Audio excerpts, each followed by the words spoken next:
मन इतना चंचल होता है कि यदि वह इंसान के काबू में न रहे तो व्यक्ति अशांत महसूस करने लगता है, और ये अशांति मन में एक पल में आने वाले सैकड़ों सवालों के कारण होती है। और यह अशांति तब तक बनी रहती है जब तक कि व्यक्ति को मन में चल रहे सवालों का जवाब नहीं मिल जाता। ऐसे में मन को शांत रखना बेहद जरूरी है, लेकिन सवाल यह उठता है कि आखिर हम मन को शांत कैसे रख सकते हैं। मन को समझने और उसे काबू में करने के लिए क्या किया जाए, आइए जानते हैं गौतम बुद्ध द्वारा बताए गए वे तरीके जिनसे मन को समझा और काबू में किया जा सकता है।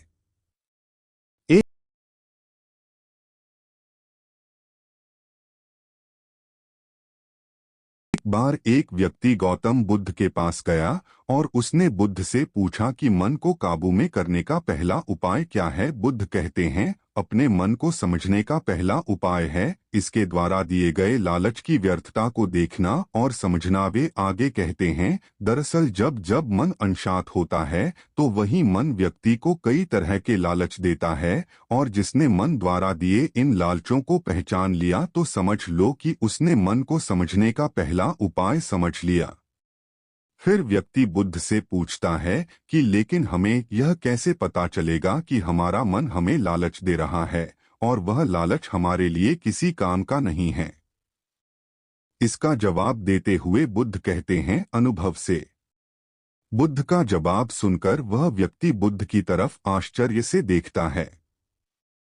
बुद्ध शांति से कहते हैं, मनुष्य मन के लालच से जिस कार्य को अतिपूर्वक करता है उसमें उसे हानि ही होती है, और हानि के बाद ही उसे अनुभव होता है। बुद्ध आगे कहते हैं, जिसने वास्तव में यह देख लिया कि नशा करने से केवल व्यक्ति का नाश ही होता है तो वह नशा मुक्त होना शुरू कर देगा।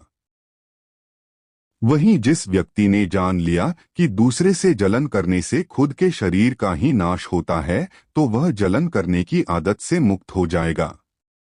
मन को समझने का यही पहला उपाय है।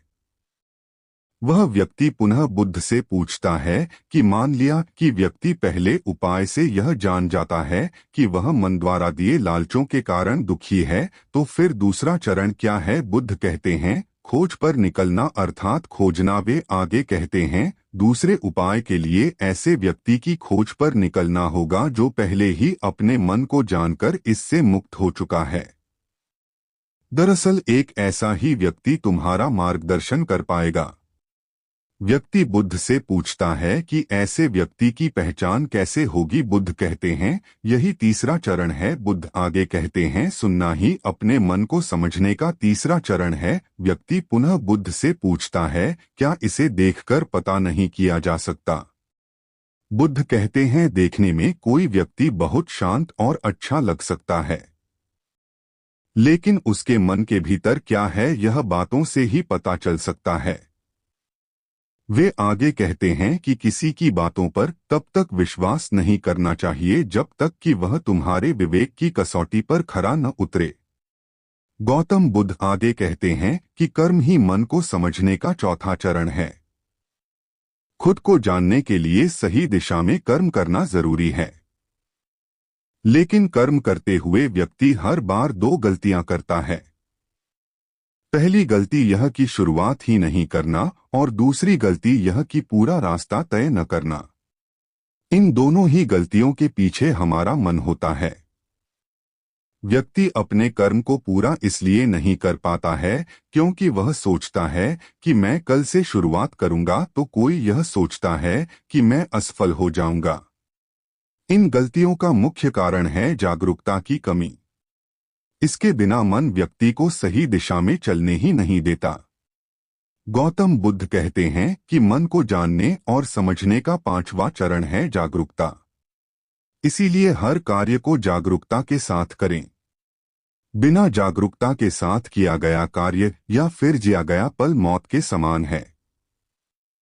व्यक्ति फिर बुद्ध से सवाल पूछता है, अपने जागरूकता के स्तर को कैसे बढ़ाया जा सकता है। बुद्ध ने जवाब दिया, ध्यान से।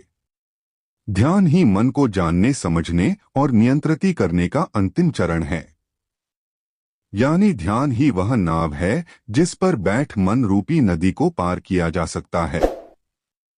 बुद्ध अंत में कहते हैं कि जिस व्यक्ति ने इन शुरुआती 5 चरणों से मन को जान लिया उसने अपने मन को जीत लिया, अर्थात उस पर काबू पा लिया। आशा करता हूँ यह प्रेरणादायक कहानी आपको अच्छी लगी होगी। इसी तरह की अन्य ज्ञानवर्धक व प्रेरणादायक कहानियों के लिए कृपया हमारा चैनल सब्सक्राइब करना न भूलें। धन्यवाद।